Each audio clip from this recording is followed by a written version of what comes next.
యేసుప్రభు చెప్తున్న మాటలు కొన్ని మనం ఆలోచిస్తే నిజంగా ఆశ్చర్యంగా ఉంటాయి.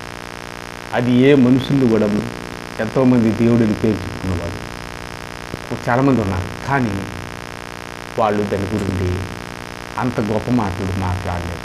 మనిషి దేవుడే. అందుకే యేసుప్రభు సర్వజనాలు కూడా యేసుప్రభువే దేవుడని తెలుసుకుంటారు చాలామంది. అంటే ఆయన చెప్పిన మాటలు ఏంటంటే, ఒక మాట చెప్పిన మాట మనం బాగా ఆలోచిస్తే చాలా ఏంటి దాని గురించి ఆలోచన, అది ఏం మాట అనేది ఇప్పుడు చెప్తారు.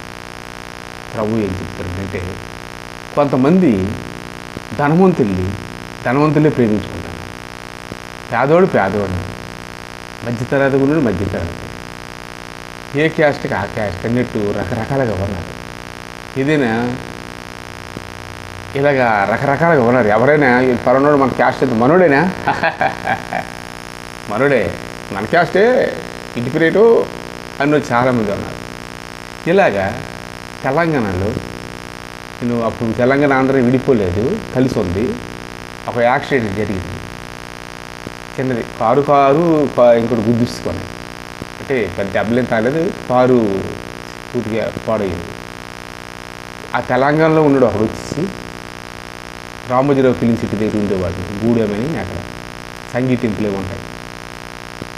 ఇక రెండు గుద్దుకున్నాయి.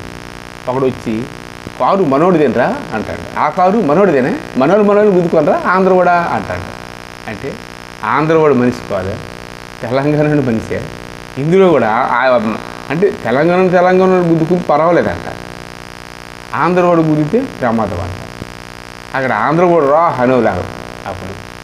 అప్పుడు ఆంధ్ర తెలంగాణ కలిసి ఉండేది. నేను అక్కడే ఉన్నాను.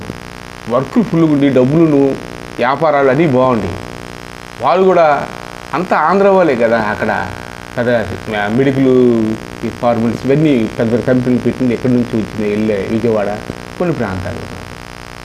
మరి వీళ్ళంతమంది కూడాను అభివృద్ధి చేశారు అక్కడ. మరి సినిమా థియేటర్లు ఎవరు, సినిమా యాక్టర్లు ఎవరు, పెద్దవాళ్ళందరూ ఆంధ్ర వాళ్ళే.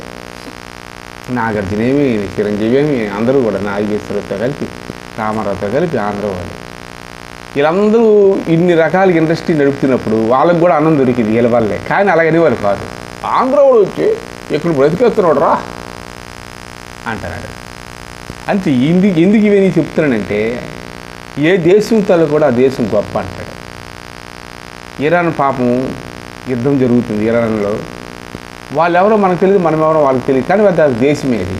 కానీ వాళ్ళు మనుషులు, మనం మనుషులు. దేశం అనేది మట్టి కాదన్న, దేశం అంటే మనుషులని ఒక పాట కూడా ఉంటుంది. దేశం అంటే మట్టి కాదు, మనుషులు ఉంటేనే దేశం. మట్టి అక్కడికెక్కడ ఉంటుంది, దాని గురించి దేశం అనలే. మనుషులు ప్రేమించమన్నాడు, మనిషి ప్రేమించాలి. యేసుప్రభు అదే చెప్పాడు, నిన్ను ప్రేమించిన వాడిని నువ్వు ప్రేమిస్తే ఏం ప్రతిఫలము, నిన్ను ద్వేషించిన వాడిని నువ్వు ప్రేమించన్నాడు.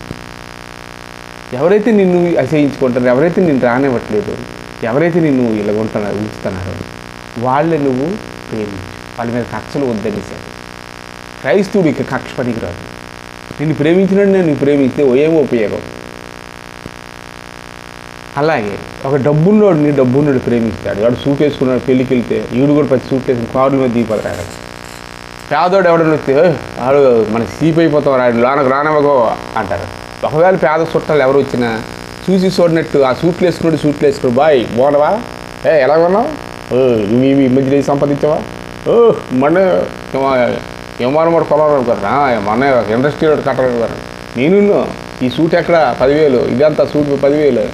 ఈలోపు డబ్బునుడు తమ్ముడు, ఆ డబ్బు లేనివాడు తమ్ముడు అన్నం అలా వెళ్ళిపోతాడు అనుకో, ఆయన్ని చూసి చూడనట్టు వదిలేస్తారు. ఆడు పలక ఈ అయ్యో బాగున్నావా అన్నయ్య అన్నాడు అనుకో, ఫీల్ అవుతాడు. నీ వద్దరు చూసా అటు చూడ తమ్ముడు వైపు అడు మొఖం తిప్పేస్తారు. ఆ డబ్బున్నాడు ఎవడో పెదరన్న కొడుకు వచ్చినా వస్తాడు, భయ్యా బాగున్నావా దాదా అని ఈ పేదోడిని తమ్ముడిని సైడ్ చేసి ఈ ధనవంతుని కౌగిలించుకుంటాడు. అంటే ప్రతివాడు మన కుటుంబంలో ఎవరైనా ధనవంతుడు బాగా లక్షాధికారి అయిపోయాడుకోండి, వాడు ఒక బింజు కారు మీద దిగుతాడు అనుకోండి, అదిగో కారు మీద దిగుతుంది ఎవరు తెలుసా మీకు, ఆయన మా అన్న అవుతాడు.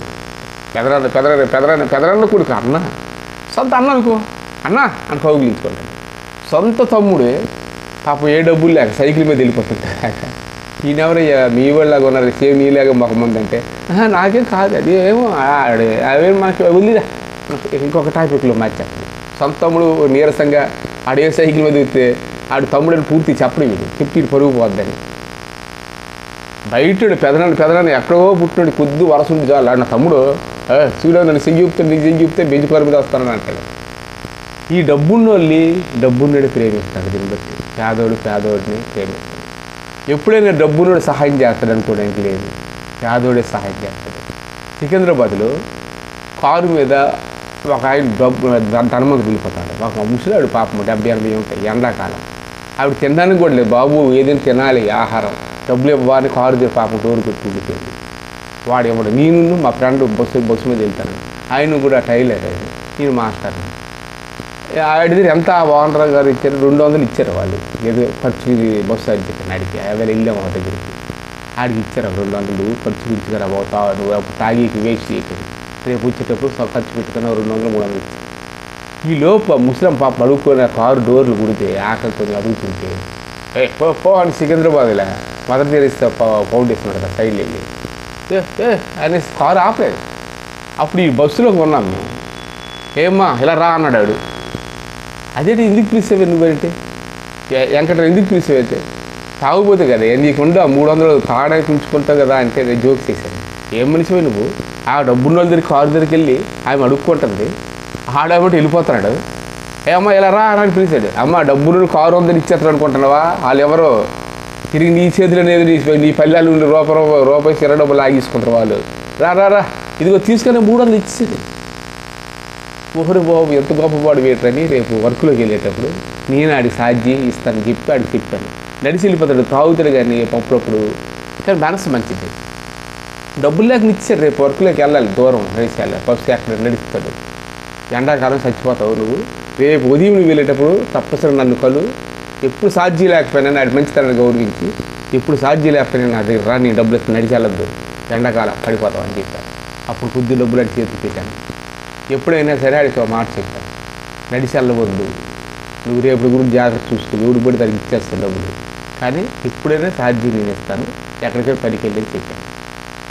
ఎందుకంటే డబ్బున్నాడు ఎప్పుడు ఇవ్వడు, పేదోడే మనసు ఉన్నవాడే మహారాజు. యేసుప్రభువు అందుకే మాట చెప్పేట్టు, నిన్ను ప్రేమించినోడినే నువ్వు ప్రేమిస్తే ఏం ప్రతిఫలము. శంకరులు కూడా అలాగే ప్రేమించుకుంటాం, తాగుబోతుడికి మందు ఇస్తాడు, కేజీ బియ్యం గురికి ఇంక బేదోడికి ఇంకెవడికి ఇవ్వడం. అలాగే శంకరులు కూడా ప్రేమిస్తున్నారు, బజార్లో దందా చేస్తారు, డబ్బులు కలెక్షన్ అంటున్నారు, వాళ్ళు అభిమానించుకుంటారు వాళ్ళు, భయ్యా బాగున్నావా అని. అది ఇక్కడ ఏంటంటే అలా కాదు, డబ్బున్నోడు డబ్బును ప్రేమించుకుంటూ పేదోడినే ప్రేమిస్తాను ఇక్కడ కాకుండా, డబ్బున్నోడు బేదోడిని ప్రేమించండి, బేదోడు ధనవంతుడిని ప్రేమించండి, అందరూ ప్రేమ కలిగి జీవించండి. మిమ్మల్ని నన్ను అందుకే ప్రభు ఆ మాట చెప్పాడు, నన్ను ప్రేమించిన వాడు నా తాలూకులో ప్రేమిస్తాడని. యేసుప్రభు కూడా యేసుప్రభుని ప్రేమించామనుకున్నా మనం, ప్రేమిస్తే యేసుప్రభు తాలూకా విశ్వాసులు కూడా మనం ప్రేమిస్తాం. ప్రభువుని నమ్మినారు, ప్రభువుని ప్రేమించిన వాడు ఎవరైనా సరే క్రిస్టియన్స్ అందరిని కూడా ప్రేమిస్తారు, ఎందుకంటే ప్రభువుని ప్రేమిస్తారు కాబట్టి. అలాగే మన గురువుని కూడా యేసుప్రభు చెప్పాడు, మిమ్మల్ని ఎవరైనా ప్రేమిస్తే ద్వేషిస్తే నన్ను ద్వేషించినట్టే అన్నాడు. నన్ను ప్రేమించిన వారు మిమ్మల్ని కూడా ప్రేమిస్తారు వెళ్ళండి అన్నాడు. ప్రభువుని ప్రేమించిన ఎవరైనా సరే విశ్వాసులు కూడా ప్రేమిస్తారు. ఒక పాస్టర్ గారు వస్తే జోబులు డబ్బులు పెట్టడం కాదు, కానీ చెప్పులు లేని వాళ్ళు, తిండి లేని వాళ్ళు ఉంటారు, వాళ్ళు క్రైస్తవులే, గుర్తుపెట్టుకోండి, వాళ్ళకు కూడా ప్రేమించండి, తిండి పెట్టండి. పాస్టర్లకి నువ్వు ఉన్నోడికి నువ్వు పెట్టకపోతే ఇంకో దగ్గర పెడతారు గొప్పల కోసం. వాళ్ళు మా ఐగురు వచ్చి తిన్నారు మెంగులేక తిన్నాం మేము పెట్టామయ్యా అని. అది కాదు, భేదాలు ఉన్నారు, ఆ పాస్టర్ గారు మీరు కలిపి ఆ భేదాలు ఉంటారు, తిండి లేని వాళ్ళు వాళ్ళకేమో, అది గొప్పతనం. నిన్ను ప్రేమించినట్టే నువ్వు ప్రేమిస్తే ఏం ప్రతిఫలము అని బైబిల్లో చెప్తారు. అలాగే మేము డ్యాన్సులు పాటలు నేర్చుకుని అందరితో కూడా కొన్ని విషయాలు, సినిమా పాటలు అవి ఇవి, అంతేగాని తప్పు చేయలేదు. వాళ్ళు ఏమైనా అండం కానీ వాళ్ళు ఏమండం బ్యాడ్ కామెంట్లు పెట్టడం కానీ అంటే ఉండవు. ఎందుకు చేస్తాను అంటే ఈ ఒక డ్యాన్సులు వీటి వల్ల విషయం ఏంటంటే వాళ్ళు పరిచయం అవుతారు, మనకు కనబడతారు. అందులో ఒక వాక్యమైన దేవుని వాక్యం అందులో పంపిస్తాం, అది చూస్తారు. వాళ్ళు 100 మందిలో ఒకలేనే దేవుణ్ణి తెలుసుకోవడానికి అవకాశం ఉంటుంది, అంతే తప్ప ఎవరినో పాడు చేయాలని, ఎవరినో అలాగా ఎటకరం చేయాలని వాళ్ళు ఎటక చేయడం కాదు. కొద్దిగా ఆనందం సంతోషం కోసం సినిమా వాళ్ళు పాటలు పాడి డ్యాన్స్ చేసిన వాళ్ళు అందరు తప్పుడు మనుషులు మాత్రం కాదు అనుకోవద్దు. మీరు ప్రభువుని నమ్ముతారు, అన్ని చేస్తారు, బూతులాడతారు, మందు కొట్టేస్తారు, తెలియని ఎన్నెన్నో రోడ్లు మీరు చేసుకెళ్ళిపోతారు. ఎవరు చూడలేదు అనుకోండి, ఎక్కడెవరు చూడాలో వాళ్ళే చూస్తారు, దేవుడు చూడలేదా? అంతేగాని జస్ట్ పిల్లలు అంటే వాళ్ళు ఏదో డ్యాన్స్ చేసుకుని ఏదో పాటలు చేసుకుని ఏదో రియల్ చేస్తారు ఫోన్లో. అంత మాత్రాన వాళ్ళు మనుషులు కలవలేదు. అక్కడ కేవలం నీళ్ళంటే ఫోటో కనబడుతుంది, ఆ ఒక్క నిమిషం ఏదో పాటలు చేసి ఆనందపడతాం తప్ప వాళ్ళ మీద ఎవరికి ద్వేషం అనేది లేదు. అంతే. Thank you. ఈ వాక్యం చాలా మంచి